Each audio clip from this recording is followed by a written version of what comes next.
Assalamualaikum. Hai, apa khabar semua murid-murid? Hari ini kita akan belajar subtopik perubahan institusi raja. Sebelum tu, cikgu nak tanya, apa yang kamu faham tentang perubahan institusi raja? Okey, berikut adalah apa yang kita akan belajar sepanjang video ini. Murid-murid akan belajar membandingkan kedudukan serta peranan raja-raja Melayu dahulu dan kini dan menghuraikan negara yang mengamalkan sistem pemerintahan beraja pada masa kini. Malaysia adalah antara negara yang mengekalkan warisan institusi raja. Sejak zaman kerajaan Melayu awal, institusi raja menjadi simbol kedaulatan dan kebanggaan kita. Institusi raja mengalami beberapa fasa perubahan dari semasa ke semasa.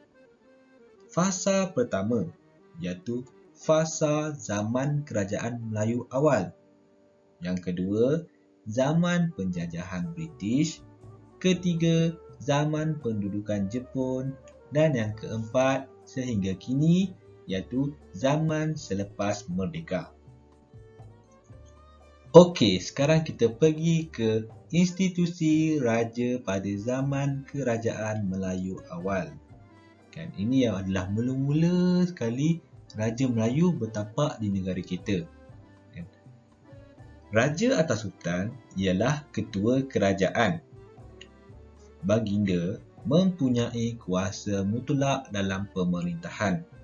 Ini bermakna raja adalah kuasa kepada seluruh tanah jajahan baginda. Dan dari segi pemerintahan cukainya, dari segi pemerintahan adat istiadat, perdagangan dan bermacam-macam lagi. Dan segala dasar ditentukan oleh raja atau sultan. Dasar apa? Segala-gala dasar, iaitu pentadbiran, perundangan, kehakiman, hubungan diplomatik dan juga perdagangan. Kan? Urusan perdagangan juga ditentukan oleh raja atau sultan. Dan yang terakhir, baginda dibantu oleh pembesar dan panglima. Zaman Kesultanan Melayu awal ni, pembesar-pembesar dan panglima-panglima sultan ni adalah orang-orang yang bijaksana, orang-orang yang hebat, orang-orang yang taat setia. Taat setia tanpa berbelah bahagi. Okey, ini adalah gambaran kan, keadaan kepesatan Pelabuhan Melaka pada ketika itu. Boleh lihat kan, begitu hebatnya zaman Kesultanan Melayu awal. Dan yang ini adalah gambaran ketika mana penghadapan kepada raja-raja zaman Melayu awal. Ini pedagang-pedagang datang bersama dengan pembesar, dengan panglima, hulu balang yang hebat. Okey, selepas zaman kegemilangan kerajaan Melayu awal, negeri-negeri Melayu ketika itu pernah dijajah oleh penjajahan British. Jadi, apabila negeri-negeri Melayu telah dijajah British, maka institusi raja pada zaman itu juga turut berubah. Apa yang berubah? Mari kita tengok. Raja atau Sultan dikekalkan sebagai ketua negeri. Sama zaman macam kerajaan Melayu awal. Baginda adalah ketua negeri. Tapi apa? Baginda tidak mempunyai kuasa mutlak dalam pemerintahan. Kita berbalik pada zaman kerajaan Melayu awal, baginda mempunyai kuasa mutlak dalam pemerintahan. Seluruh tanah jajahan baginda adalah di bawah kekuasaan dia.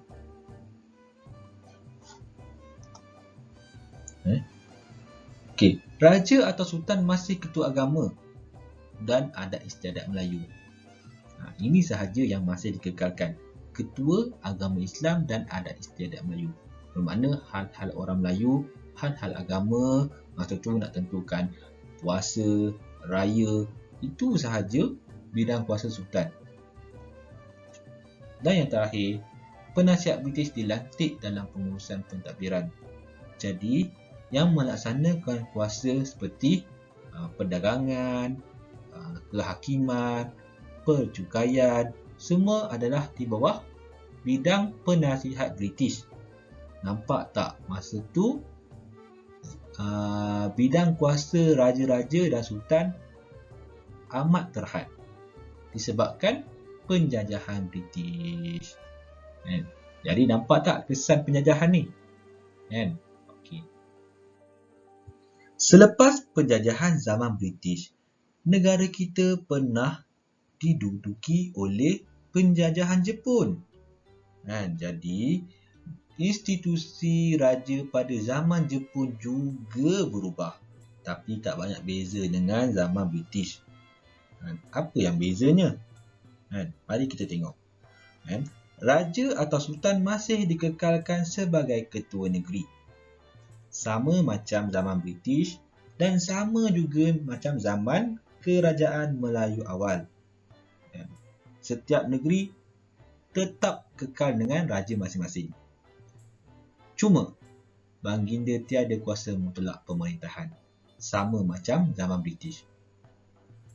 Raja hanya ketua agama Islam dan adat istiadat Melayu sahaja pada waktu ketika itu.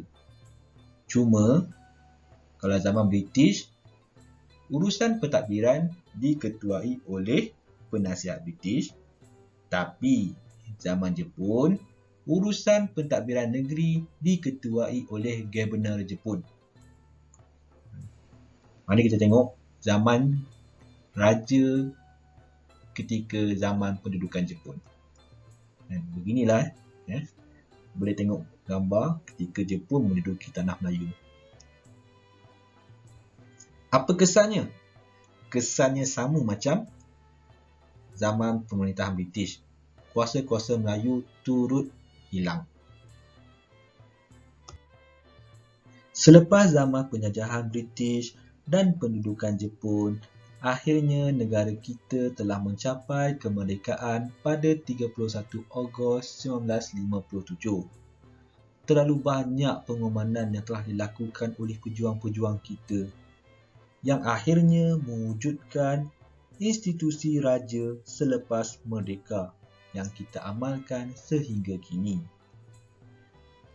Sistem raja berperlembagaan telah diperkenalkan setelah merdeka. Kuasa raja atau sultan tertakluk di bawah perlembagaan negeri. Ini bermakna setiap raja di negeri masing-masing tertakluk di bawah perlembagaan negeri masing-masing. Pentadbiran negeri diketuai oleh menteri besar. Macam Perak, kita ada menteri besar kita. Sama juga dengan negeri-negeri raja di negeri lain. Institusi yang di-Pertuan Agong diperkenalkan.